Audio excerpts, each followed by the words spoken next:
Hi everybody, Happy New Year. My name is Greg Hancock, and along with my ironic friend Patrick Curran, who resolves not to make New Year's resolutions, we make up Quantitude. We're a podcast dedicated to all things quantitative, ranging from the relevant to the highly irrelevant. In today's episode, we talk all about univariate and multivariate normality, what it is, when and why do we assume it, and does it really matter? Along the way, we also mention statistics history, supplement number 2, Larry the Bookshop Guy, Isaac Newton's BFF, platypuses, collaborating with someone because your names rhyme, unicorns, calling in the wolf, nerf footballs, semi-non-sequiturs, irreconcilability, those crazy 1970s, and fax machines without document catchers. We hope you enjoyed today's episode. So here's something about me. I don't know if it's non-normal or normal. I really don't care for history. You are very different from me in that regard. You should be ashamed of yourself. And my dad loved history, just loved it. And I think like your dad and you, so enveloped in history and military battles and World War II in particular, all of that. It never touched my soul. And I'd like to be able to say it's because I never had a teacher who really brought it home for me. It just doesn't fascinate me the way it does you. My dad was a high school history teacher, and so this was like not just things that arose every now and then. We used to call it dinner, right? So in the spirit of the new year, I wanted to try something historical. It's an opportunity for, I know, fresh start, new me. You ready? I am. All right, so this is about the history of the normal curve and the role of the normal curve in statistics. And I have to tell you, almost guiltily, I found it interesting. That's weird. I remember a number of years ago, I was traveling through Germany, and I had a 10 Deutschmark note. It had a picture of Johann Carl Friedrich Gauss on it. It had a univariate normal curve, and it had the actual formula for the normal curve. Have you seen that before? Two things come to mind, though. Is one, is I've never seen that. Two, that means you were traveling pre-EU. Yes. I remember just thinking that that was kind of cool that a society would celebrate something mathematical and sort of put ownership of the normal curve. Like, you know, this is us. Gauss figures this out. And Gauss did figure it out. Gauss figured it out back in 1808, 1809. And he was taking the angle of trying to understand errors that people make in their judgment. So astronomical data were gathered, and when people would look through a telescope, they would actually make multiple measurements because they knew that any one measurement might not be accurate. And so Gauss figured out a formula to characterize what the errors were around that and ultimately came up with the normal curve. Even though he had historically been given credit for it, he was not the first person to derive the normal curve. All right, history boy. So if Gauss wasn't the founder, then who was? It turns out 30 years before Gauss, someone trying to solve a very different problem, Laplace, who's a very famous mathematician, Laplace developed the central limit theorem. Central limit theorem has to do with specifically distribution of the mean, tends towards some particular unknown shape, if it's 1778. And what is that particular shape? So Laplace derived the limiting distribution for the sampling distribution of sample means and came up with the formula for the normal curve 30 years before Gauss did it in the context of errors. It might seem that the distribution that we historically have called the Gaussian distribution should be called the Laplacian distribution, right? Would make sense, right? It does. How am I doing? If we're at the current dinner table in the late 70s, at this point, I would try to steal an olive off of my brother's plate and wait for my dad to say, but Laplace wasn't the first. So I've got my olive. Okay. Are you going to go back another one here? I just didn't know if to make it consistent with your upbringing, if I have to add gunfire or battles or anything like that. We'll weave that in later. Okay.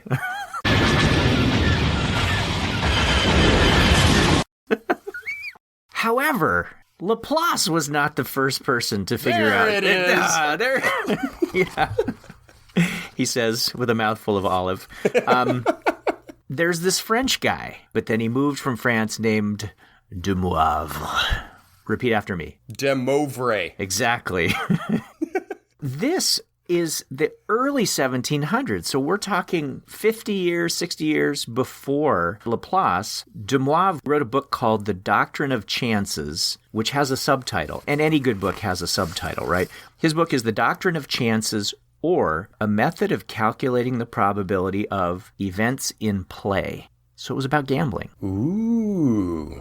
So he published a first edition of this book, and it made no reference to the normal curve, but he published an addendum to the book, which also made no reference to the normal curve, but then he published a second addendum that appeared in almost no reprints of the book. 1924. Who discovers this second supplement? Can I guess? Go ahead. Fisher. Oh my gosh, no.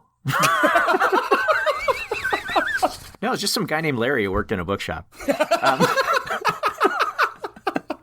What's this? I got to throw it out, huh? All right.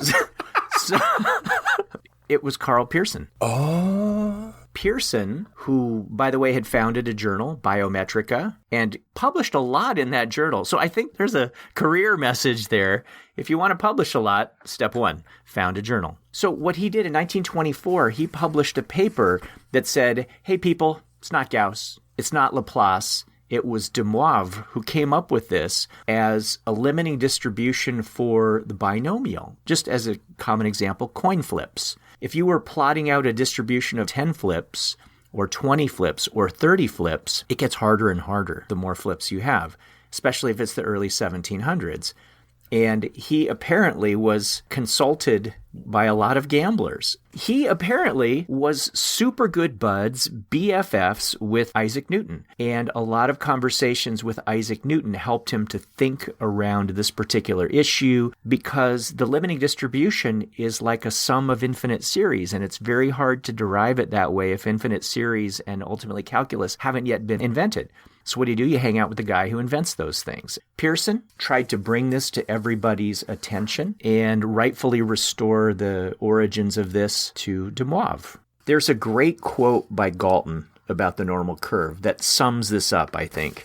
I think Galton actually wrote it himself. I don't think he outsourced it to Pearson, which is unusual.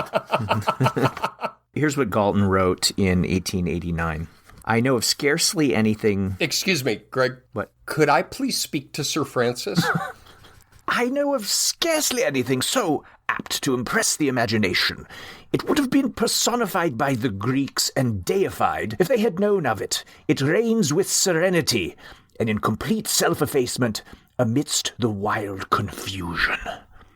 Right, this is him basically saying the normal curve is everywhere, that it holds a place in really the fabric of the universe. People have just assumed that it applies to so many things. And it does apply. It does seem to apply to a number of different things. Or so we thought. Dun, dun, dun. Okay, so this is my point in the podcast where I gently say, and your point is... In 1989, there was a paper in Psychological Bulletin by Messeri, and Messeri did something that really was excessive, but in a good way. He gathered data from like 400 or 500 different data sources and was looking for a normal curve anywhere, my kingdom for a normal curve. And just really couldn't find one in any of the measures that he had access to. And he really raised the question about why are we using this normal curve as a way to describe so many phenomena when I can't find one to save my soul. And in the statistical methods that we use, a lot of them, normality seems to be the foundation upon which it is based. And I think we really have to think about that, question it, understand it, and see if we can move past it. And that, my friend, is my point. Nice. Thanks. Not what the point was that you had one. No. I'm proud.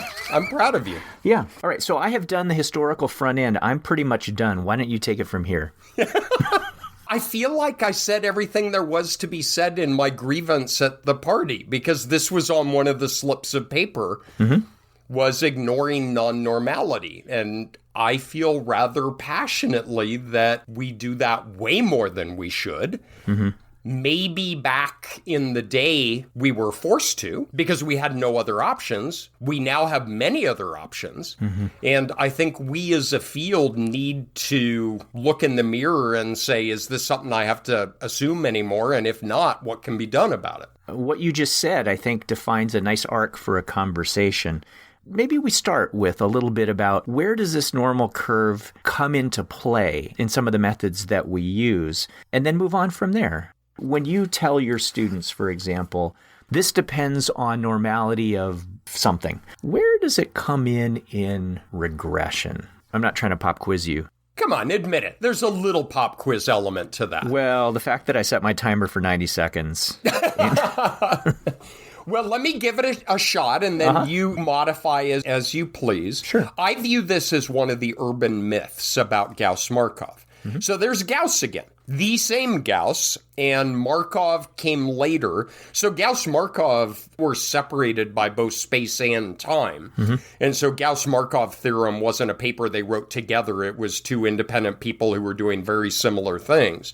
Gauss did the more general derivations, and Markov then identified some limiting kind of conditions that simplified stuff. But the Gauss-Markov theorem that underlies ordinary least squares regression does not invoke an assumption about normality in setting out the conditions under which ordinary least squares gives you unbiased and consistent estimates of the parameters. The normality assumption was bolted on later, where we get standard errors in smaller samples, because ordinary least squares is asymptotically distribution-free. We don't have to invoke normality about that. But in finite samples, we do, so that, as you say, it obtains the t-distributions that we need to get those critical ratios and obtain our p-values for our parameter estimates. In isolation, for the Gauss-Markov, that does not invoke normality. So first, that's one urban myth, that Gauss-Markov assumes normality. The second, and this is where I went off a little bit in the grievance, it is not an assumption of normality on the distribution of the dependent variable. It is an assumption of normality on the distribution of the residual. And those two distributions are related, but they are not the same. And that's super important because people will often try and do some diagnosis up front. You know, well-meaning people will say, let me check the distribution of things to see whether or not it's normal. But it means if you're looking at the distribution of variables that you ultimately consider to be dependent variables as part of your system, your examination of that is flawed from the start. And it's not without information. It is not a bad thing to do, to look at these distributions of your dependent variable, but you have to realize that is not where the assumption is. And here is something that to this day I have trouble getting my head around. Because the assumption of normality is on the residual, you might meet that assumption for one set of predictors, but you might not meet it for another set of predictors, because the residuals are a function of the optimal linear combination of your set of predictors. You can't say, oh, my dependent variable is normally distributed all by itself sitting on a shelf, because that's not sufficient to infer that. It might meet the assumption for one model, but not another model, and that starts making your head spin. And I have a lot of reactions to this. First of all, I object to the dependence upon normality. If you are doing a mathematical derivation and you know what you have to get at the bottom of the page and you're working your way down the page and you're stuck in the middle and you're like, oh crap, how can I simplify this? I think there's a lot of things historically in statistics where invoking some particular distribution made the rest of the math easier. And making the rest of the math easier often means getting a test statistic to behave following a particular distribution that we already understand. My beef is that that doesn't necessarily have any basis in reality. It's just something that is simplifying. I don't know why the universe would dictate that distributions of residuals should be normal, but I understand that it's really useful to get out test statistics that follow known distributions. But is that something that's based in reality? I will channel my dad in reacting. And I would say, yeah, let's not lose sight that they were sitting at a rough-hewn table with parchment, quill, and inkwell and candlelight. And you go ahead and do the derivations without making some kind of simplification to make it analytically tractable. I absolutely respect the quill and parchment argument. Let's take a very brief step back. If we have a normal distribution, we're assuming continuity. All right, so on some kind of number line, we don't have coin flips, we don't have a count, we don't have some discrete. There's some continuity. Normality means that we can completely characterize that distribution in what are called the first two moments. The first moment is the mean, and the second moment is the variance. And what that means is if Greg gives me a mean and a variance and say that these were based on a normal distribution, I can completely reconstruct the shape of that distribution just based on those first two moments. But any continuous distribution has higher order moments, and they're actually an infinite number of moments. But third and fourth are the ones that we pay most attention to. The third moment is skewness, and the fourth moment is kurtosis. Skewness is, does it tilt to the left or right? And kurtosis is, are the tails thicker or thinner relative to the normal distribution? So there's a contextual statement about it. And so then you get into leptokurtic distributions and platykurtic. And here's another mnemonic I have, is platykurtic have thinner tails because it's a platypus. Leptokurtic or whatever, platykurtic or not, which is thicker tails. So the point is, on a continuous distribution, it can be defined by 4 moments simultaneously. And if Greg's distribution is not normally distributed, but he only gives me the mean and the variance, I can't recreate that distribution because he's withholding information from me. I don't know the symmetry, and I don't know the thickness of the tails. You're not dealing with all the information that's available when you start building your distribution, and then when you start calculating areas under the curve, and then start putting those onto probabilities. When we assume normality, we're saying there is no third order moment and there is no fourth order moment. It's directly on point, which is bizarre for you. Because it begs 2 questions. First of all, can we really assess normality? And 2, is there ever such a thing as normality? So on the first one, if there were such a thing as normality, and we'll grant that there is such a thing for now, how the heck would you assess that? And I know that there are tests for it. So there's Kolmogorov-Smirnov is one of those. And then there's a Shapiro-Wilk test. And there are other tests as well to see whether or not your distribution essentially deviates statistically significantly from normality. The problem I have with that, as beautiful and sophisticated and powerful and wonderful as those tests might be, is that your goal at the end of the day is to retain that statistic, right? To not reject it. Like most of the assumptions that we try to diagnose statistically, our goal is not to reject something. And so that leaves us in a statistical position where we say we appear to have met the assumption if our thing did not differ statistically significantly from whatever the target is. So that to me is a logical problem with the diagnosis of assumptions statistically. I don't even do tests of normality because the other one, and we'll get into this when we move into multivariate models, which are, of course, the cornerstone for most of what we do in SEM or any variants of that, is then you move into Mardia's coefficient, which assesses multivariate normality. And I don't like any aspect of it. First, at least in my anecdotal experience, these tests are highly overpowered.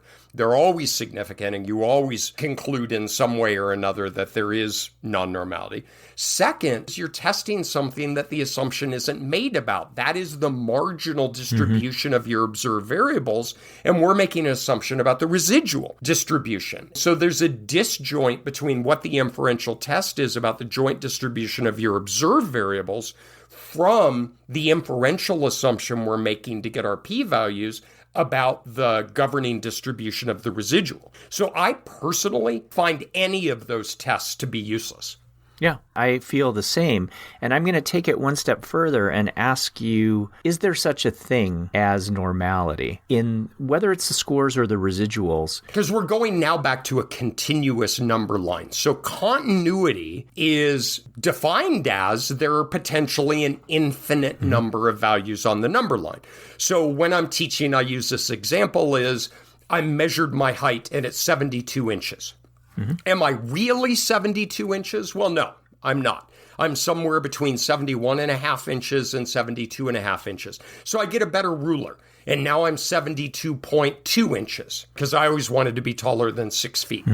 Is I'm 72.2. Am I really 72.2 inches? Well, no, I'm not. I'm somewhere between 72.1 inches and 72.3 inches. And you do that infinitely. At some point, virtually all data that we have access to are truncated or rounded, which means that in practice, even if we gathered all the data from everybody in the population, we still only have a distribution that is discrete at some level. Imagine that someone had a distribution that they could look themselves in the mirror and say, you are continuous. I think you're continuous. You look continuous to me. But it's not normal. Whether it's skewed, platykurtic, which means a skinny tail like a platypus, I just learned. Quack, quack. So why not just transform that?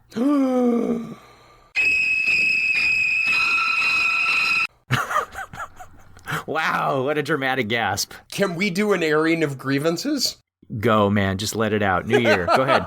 Go ahead. Said that this would get you to about October? October, yes. Then you seethe for 2 months. I'm not even halfway through January. All right. So you are talking about Box-Cox-like nonlinear transformation. Sure. For those of our generation, that may have been what we were actually taught in class, and I was. So imagine you have a long-tailed distribution. Many of us were taught, oh, there's this wonderful paper by Box and Cox. It's not an apocryphal story that they met at a conference and said we should write a paper because our names rhyme.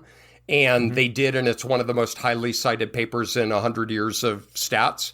So Box and Cox is brilliant. I love that paper because they map a general expression in these nonlinear power transformations where you power things by some value lambda and specific values then correspond to certain things that we like of square roots and natural logs and reciprocals and things like that. Back in the day, and I include myself on this, as I learned this early on, I did this in a couple of papers I wrote.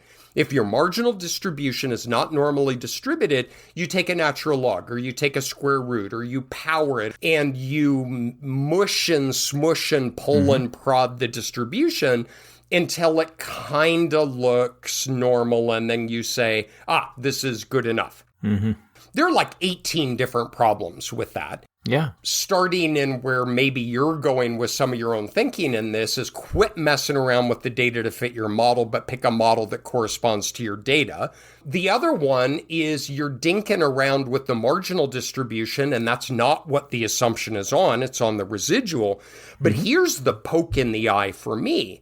Do a super simple, and for you quant curious folks out there, literally do this because it's really interesting to see. Go to your software package of choice, generate two variables that are correlated to some degree, a continuous x, a continuous y, make them correlated 0.5, then take the square root of y. That correlation is no longer 0.5. You're not just changing the marginal distribution, you're changing the correlation structure among the variables to which you are then fitting your model. And that is a travesty. Absolutely. It's not the relation between the variables that you're examining. And related to that is that your theory gets obfuscated because you're no longer dealing with the things that you care about. And we see that very often with salary, for example, or money, where some kind of logarithmic function is taken of that because the distribution is so highly skewed. Okay, well, what does this mean now? Well, this variable is not the variable that you care about, and I think that you start to move further and further away from the inferences that you're interested in, all for the sake of appeasing some assumption that you're not even dealing with directly. You're trying to deal with it in the margins rather than in the residual. So I think what'd you say, 18 ways that this is flawed? Absolutely. That does not undermine that we have to deal with the Bill Gates and the Bezos who are out in the tail. But now, instead of saying, oh, crap, that doesn't look normal, that's a platypus, I got to pull it back in, we start talking about influential observations or maybe mixtures of distributions or a variety of other things. We're not minimizing that you have to pay very close attention to these things in practice, but you shouldn't be pulling those people in with nonlinear transformation so that you can meet an assumption. Do not let the statistical tail wag the theoretical dog, people. Wow, that was the world's shortest grievance. And I can see that you feel better about that. That was nice. It's liberating. So negatory on the transformations. Does that summarize your sentiment all the way around? Rarely, if ever, is a nonlinear transformation appropriate for the kind of work most of us do. Perfect. I agree. Most of the kids that we play with operate in a multivariate space, so they don't tend to deal with one variable or one outcome at a time. If the univariate normal curve is a unicorn, or at least an improbable creature, the multivariate normal distribution is just a non-starter, it would seem. Well, if for me, nothing other than I can't even picture what that looks like. I'm not kidding. I can look at a univariate distribution and say, do I see a platypus? Do I see my mom's disappointment? Do I see a bell?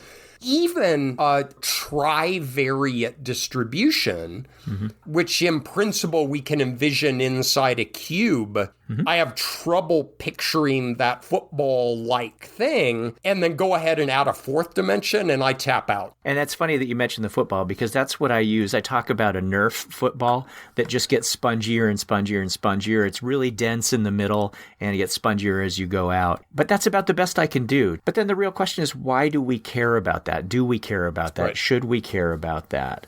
And how does it fit into the things that we do? We sure as hell should care about that, because in everything we do in our day-to-day stuff with, are you ready for it? Normal theory maximum likelihood, have that multivariate distribution baked into the likelihood. Once that goes into the bread, it ain't coming back out. If you use the covariance matrix and mean vector as sufficient statistics to which to fit your model, you're done. Yes. That's built into the likelihood. And open up Bolin and look at a sufficient statistic likelihood for maximum likelihood. He has a brilliant expression of that in chapter 4, appendix A4. But the likelihood is expressed as a function of the observed covariance matrix and mean vector, the model implied covariance matrix and the mean vector. But dollars to donuts is we damn well assume that doing business as usual. Completely. And that's a differentiation between this and some other methods that we use. Because some methods, the function that we are trying to minimize or maximize, depending on how you look at it, might not actually have the normal distribution built in. It might be something like minimizing residuals or something. And normality might get invoked subsequently for testing the slopes or other parameters. In the things that we're talking about right now, a lot of in fact, what historically has been referred to as covariant structure modeling, mean and covariant structure modeling, is already implying that the first two moments, that's all you need to understand what's going on, right? The likelihood function, as you said, the fit function, we had to assume normality even to get that. Now, does it matter? What do you think? This is the troika that I love. What is non-normality? Why do we assume it? And does it matter if we violate it? All right, so we've talked a little bit about what is it. We've talked a little bit about why do we assume it. And then the $64,000 question is, should I care? The response is absolutely. You should care, and you should deeply care. A lot of simulations over a lot of years have pretty much indicated that if we assume continuity, then what are the implications of having a non-normal distribution? The general finding, and this is a source of confusion in the applied literature, is when other assumptions are met, your parameter estimates actually tend to be unbiased. Every now and then I will see someone who in good faith is trying to pay attention to these things, but say maximum likelihood is robust to violations of normality. That's kind of correct, but it's not totally correct. The correct statement is, under regularity conditions other than normality, the parameter estimates are unbiased. But where you get junk punched, to use a term I learned from your expression of grievances, is your standard errors are wrong and your test statistics are wrong. That's big ticket problems. So where we are so far is that we moved from univariate into multivariate. We seem to be on the same page that multivariate normality is a hard thing to visualize, let alone a hard thing even to achieve, that it does matter whether or not you have multivariate normality, which you don't. So what the heck do you do? How do you handle non-normality when it is built into the fit function that you're trying to deal with? Before we start talking about that, would you entertain a semi-non-sequitur? From you? Just the fact that it's semi, I think, is a win. So yeah, sure. It's more a time jump. Let's go back just a moment when we're talking about if we have continuity, but we have non-normality, our parameter estimates are asymptotically unbiased, but our standard errors are wrong and our test statistics are wrong. So this applies to a broad class of models, but just for sake of conversation, let's stay in the SEM, although this generalizes to a whole boatload of other things. This is a pernicious impact on the standard errors and the test statistics. And what I mean is, on average, your standard errors are too small, which means you are more likely to find an effect than you would otherwise. Your test statistic is too large. And because of the back-asswards way we do the SEM, you are more likely to reject your null, which is the model fits correctly. So you're more likely to say your model fits poorly, but you're also more likely to overestimate the significance of your parameter estimates within that model. So this isn't like tidying things up after the party. These biases are big ticket stuff. And I would take it a step further. Go for it. We have this habit of thinking that if we assess normality or assess non-normality, that we have an understanding of what its consequences are going to be. And that might make sense in a univariate world. In the multivariate world that we work in, imagine someone gave you a complete description of what the multivariate distribution looked like. In fact, imagine that they told you exactly what the population shape was. The problem is that the impact of that is going to be filtered by your particular model. If you had two different models, the impact of the same shape can be very different. And that is a challenge because if someone said, oh, I want to use Mardia's coefficient to try to assess my multivariate kurtosis or some other preliminary kind of assessment, the problem is you can't even diagnose the impact of the non-normality apart from the model itself. So I think it's complex in terms of the impact that it has on the standard errors and the assessment of the fit, and that it is not just a function of the shape of the distribution. It's a combination of that. So I think the issue is extraordinarily complex and almost to the point of being irreconcilable in the framework that we're working in. But it's a weird irreconcilability. That's a hard one to say, irreconcilability. What we're going to talk about in a moment about what do you do with it in practice, because I still have a thumbtack in my second semi-non-sequitur. Sorry. Semi-sequitur. A semi-sequitur. Now you made me forget what it was. That would be like partially not pregnant. So I think we have to say semi-sequitur. Keep your eye on the ball. Sorry. Come back. Sorry. Yes, it's irreconcilably. Now I can't even say it again. Damn it, Hancock. It's super hard. But what we're going to see is not from the user's end. We have tools available to us that make this wonderfully accessible in ways that we should all be doing all the time. But I reserve the right to go back to my second semi-non-sequitur, which is one of the things I had the hardest trouble understanding as I was coming up myself and learning all of this. The SEM, now there are different software packages that do different things, but the SEM is based on what's called a joint likelihood. You're trying to build a model for your entire set of observed data. And anybody who's had an introductory SEM class has had someone talk about you have an observed covariance matrix in your sample, you have a model implied covariance matrix that results from the parameterization of your model and the characteristics of your data, and we're trying to make those two as close together as possible. And we make this assumption about continuity, and we make this assumption about conditional normality. But wait a minute, what if you have a predictor variable that's binary? You have biological sex, you have a treatment condition, you have some predictor that is a count variable, or you have whatever you have on the X side. Gauss-Markov, you learned in your undergrad stat class, assumes that the predictor variables are fixed and known, which means that we make no stochastic distributional assumptions about your predictors, only the dependent variables. Well, wait, what's good for regression should be good for SEM. There sits our count variables, our categorical variables, our skewed variables that are X side, yet they're in this joint likelihood that we're trying to replicate the covariance. There is an esoteric chapter by Carl Jorskog. You're probably going to know what this is. It's early 70s. That's right at the crazy time when all this stuff was, wouldn't was you coming have together. Loved? Oh, the parties.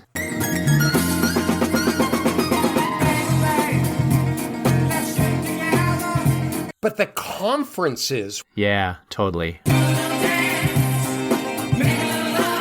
Where you had these titans in the field that were developing what we all use now. We will post a citation for this because it's a crazy important chapter that shows the derivations that we only have to assume the conditional normality of the dependent variables in our SEM, taking those predictor variables as fixed and known. So that's my second semi-non-sequitur, is even within the SEM, and students get worried about, but wait, I have biological sex, I have treatment condition, I have this 3-level whatever. That's fine.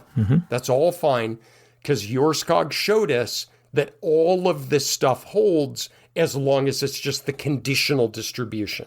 So we've got a pretty good sense of what it is and why it hassles us.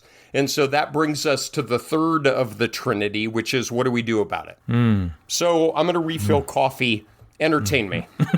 Okay. All right, dealing with normality. I will tell you that in the modeling world, one of my favorite ways to deal with it, and maybe I shouldn't lead with this one, but one of my favorite ways stems from work that really was driven by Albert Satora. And it goes by lots of different names, robust corrections, rescaling. Sometimes it's called robust estimation, which I think really is a misnomer. But it is, I think the best technical term for it is magic. It is magical. First, Albert Satora is one of the most decent people in this field, I feel like, as he is absolutely remarkable. I have a very brief story about my interaction with him as way back, I think it was pre-Civil War, when I was doing my postdoc. I was writing a bit on non-normality, and you kids out there appreciating email and PDF, I printed a manuscript and faxed it to him, and he read it and gave me feedback. Wow. He said that the fax machine on his end didn't have a document catcher, and he went in and there were 30 pages all over the floor. And so not only did he read it and send me feedback, but he gathered them all up and reordered them.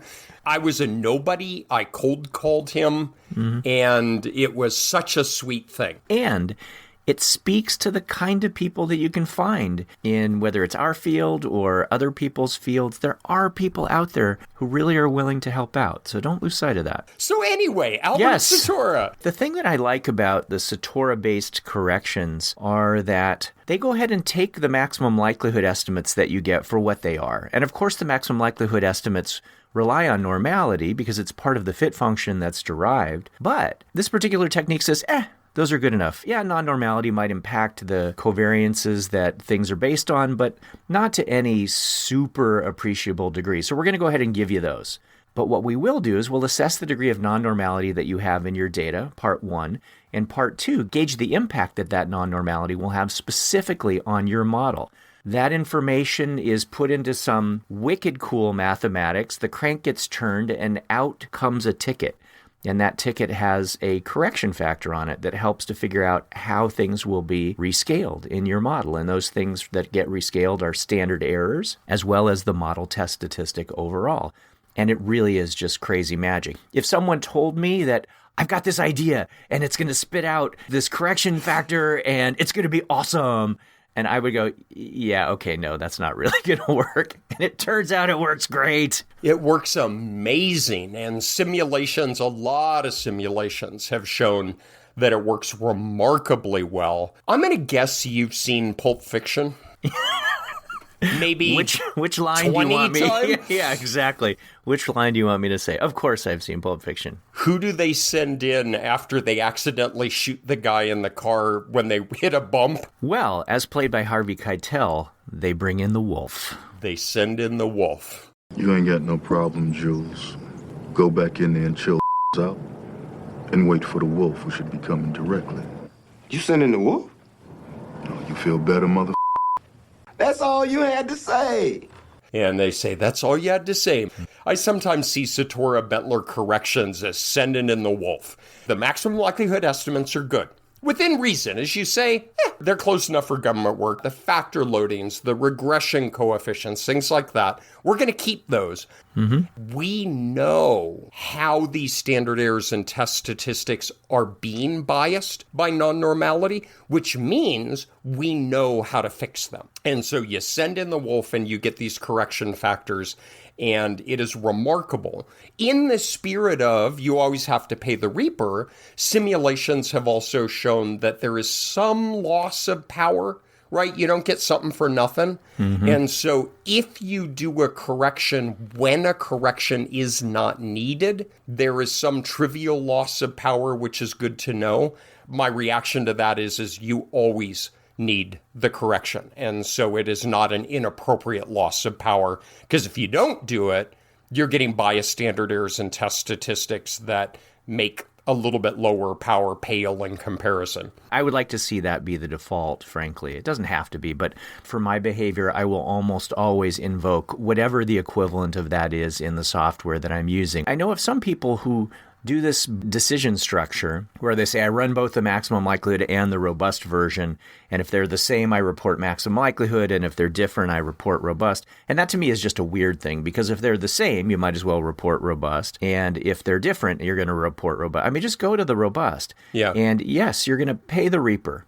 And I think it is absolutely a worthwhile tax to cover what I think is really ill-gotten benefits from non-normality, right? Non-normality, although it can compromise the assessment of the fit of your model overall by inflating your model test statistic, which gets built into other fit indices as well, non-normality also shrinks your standard errors, which inflates the test statistics associated with the test of your parameter estimates, which makes you go, ooh, significant, significant, significant, significant, significant.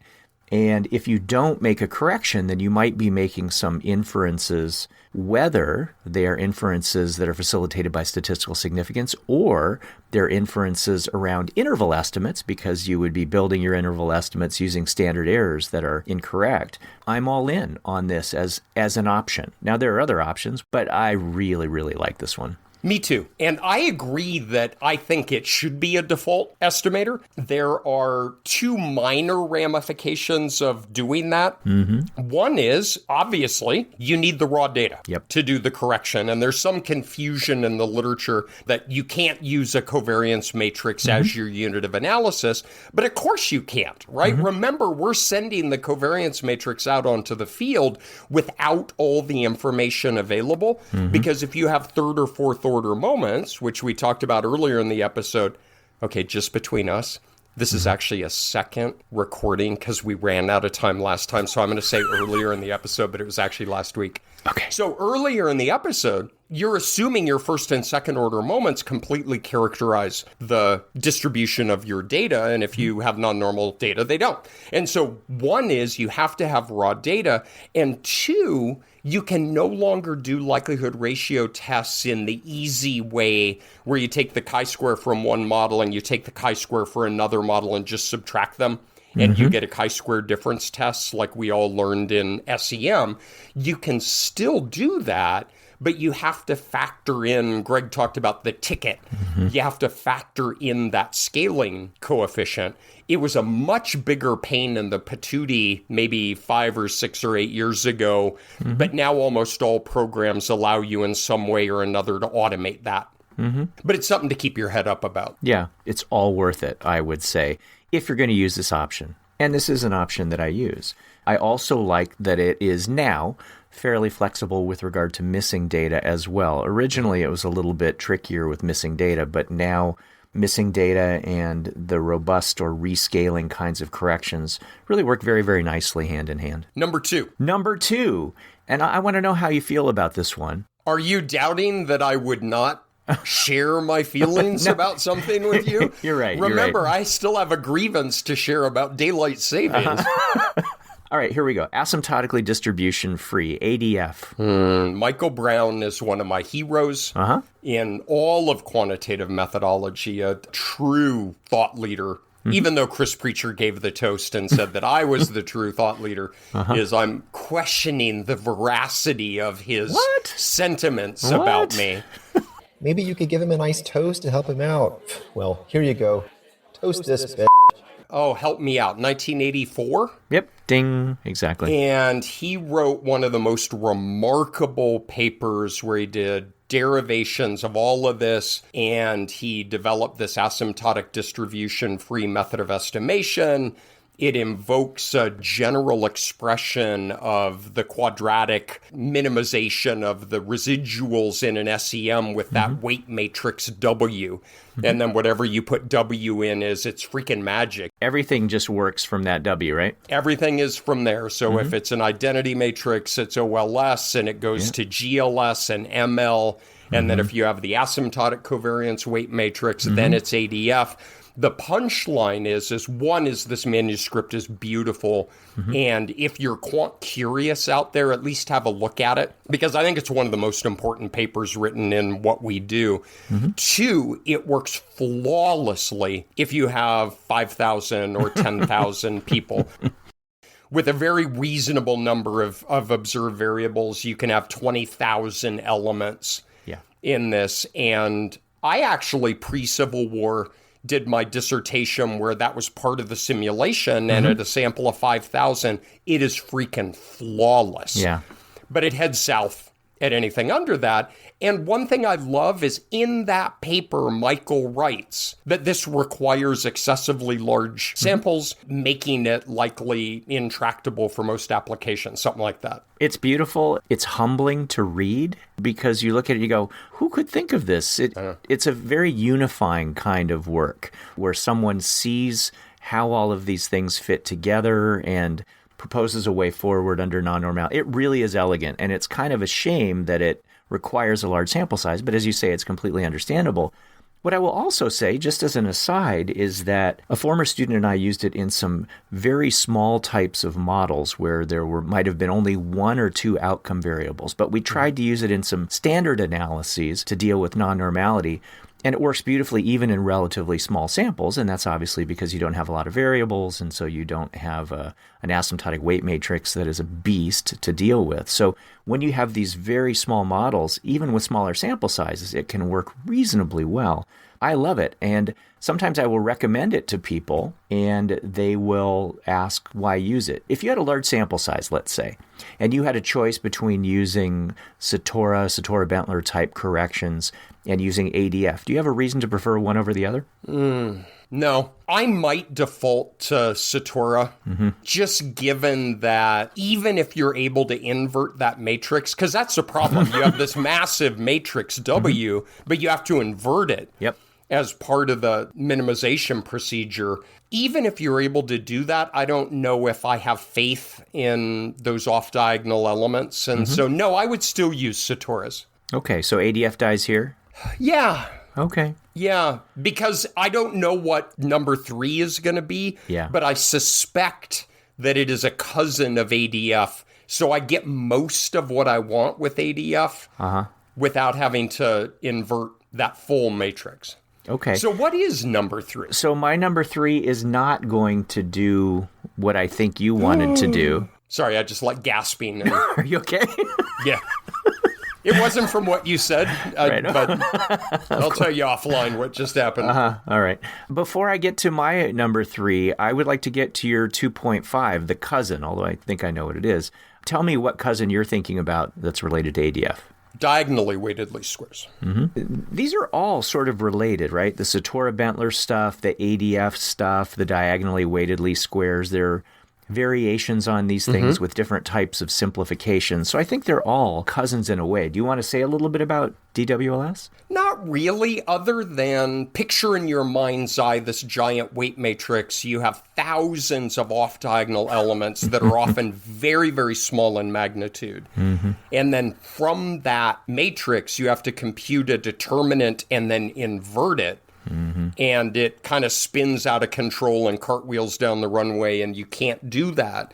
A very logical alternative is to say, all right, screw it, just strip off the off-diagonal elements. Yeah. They're tiny. We probably don't need them anyway. Unstable. They're highly unstable. That's what worries me, back with your original question, is would I use ADF? The sampling variability of these off-diagonal elements are a country mile wide. Yep. And so you kind of shrug and say, okay, leave them behind. Anybody who's taken matrix algebra knows that a diagonal matrix is insanely easy to invert. So there's some loss of information, but not horrible. And I like that. Yeah. Now, the place where I was going is bootstrapping. You always like bootstraps. Wait a minute. I like bootstrapping under certain circumstances, but I also consider it to be very limiting. Bootstrapping feels like a beautiful thing. It feels beautiful in that it is a unifying kind of approach to deal with non-normality. I mean, there are special tweaks here and there, sometimes in the front end on the sampling part, sometimes on the back end with what you do with posterior distributions, the empirical sampling distributions. Sometimes on the front end, you have to create a null condition. There's a lot of nuance to it, I would say, overall. But it's one of those really cool ideas, and maybe it's something we'll talk about in a future episode, for better and worse.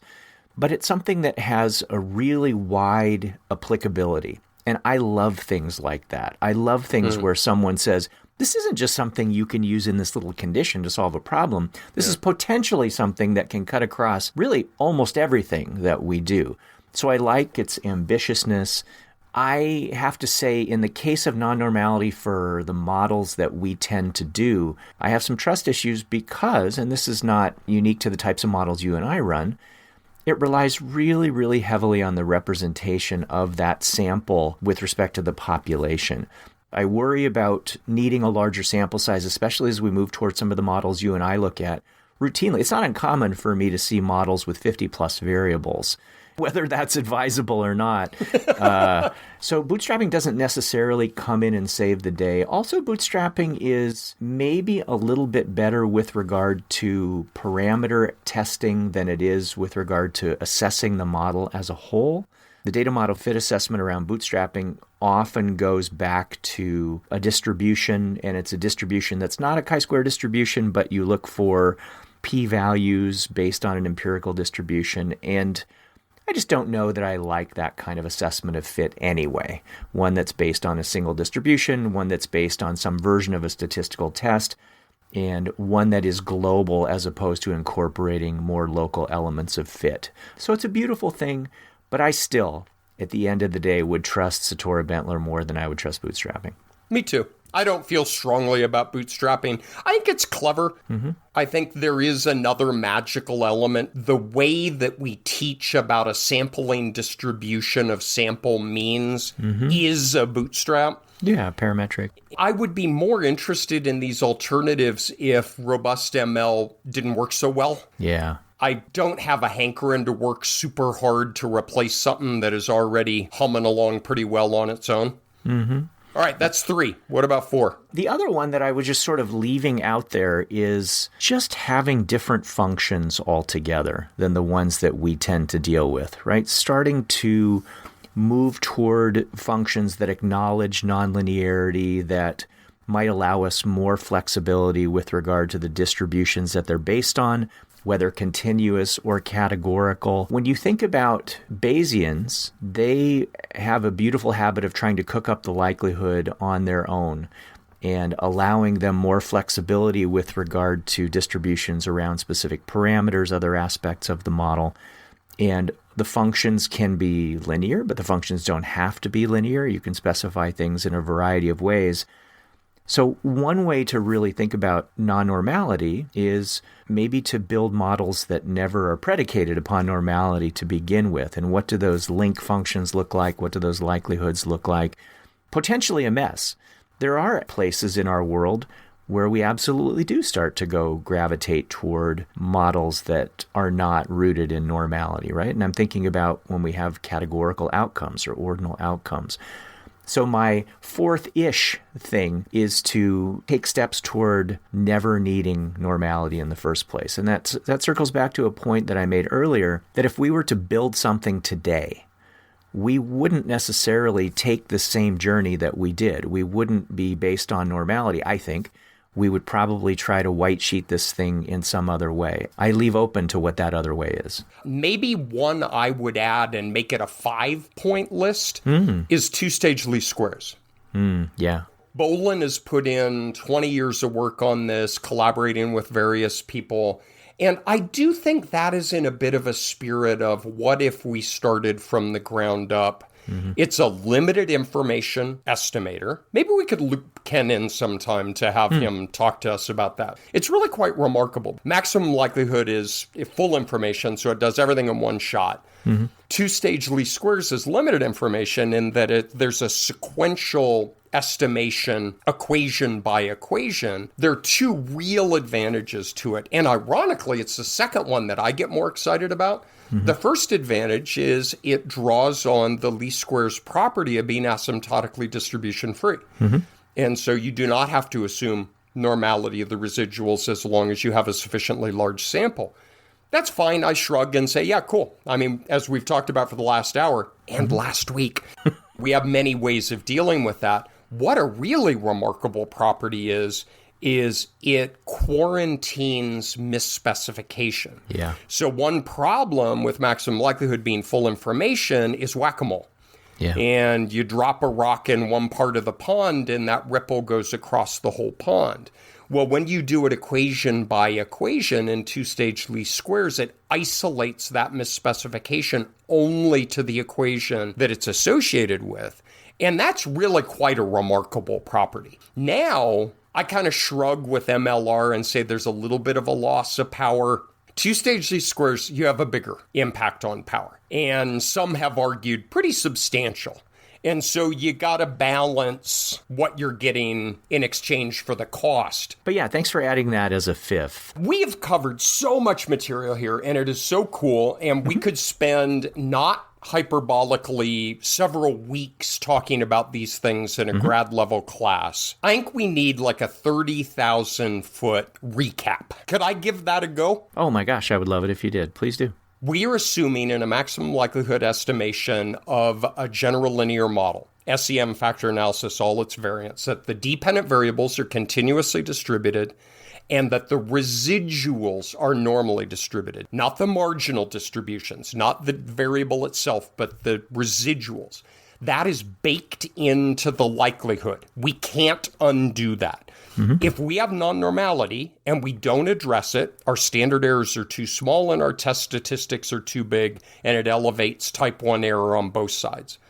We can keep the parameter estimates and adjust the standard errors and test statistics, and that's the Satora-Bentler corrections that are sometimes called robust maximum likelihood. They work exceptionally well, a little bit loss of power. There's ADF, works brilliantly, but you need 10,000 people. There's bootstrapping. There is two-stage least squares. That's a future episode.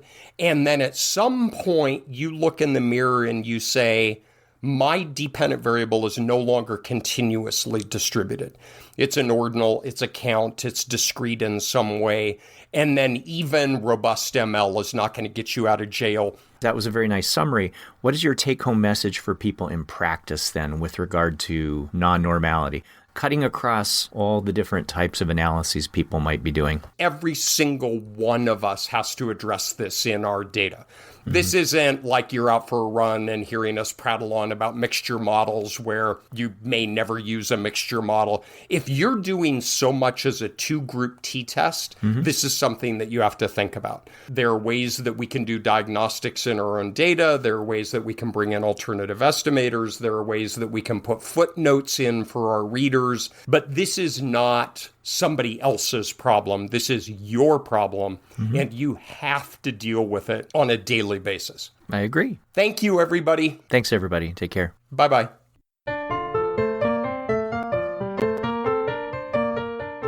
Thanks, everybody.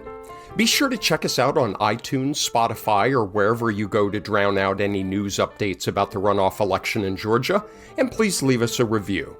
You can follow us on Twitter. We are @QuantitudePod. Or visit our website, quantitudepod.org, for past episodes and other silly stuff. Finally, you can get awesome Quantitude merch to help ring in the new year at redbubble.com, where all proceeds go to donors choose to support remote access and low-income schools. You have been listening to Quantitude, the intellectual equivalent to a New Year's Eve hangover that never goes away.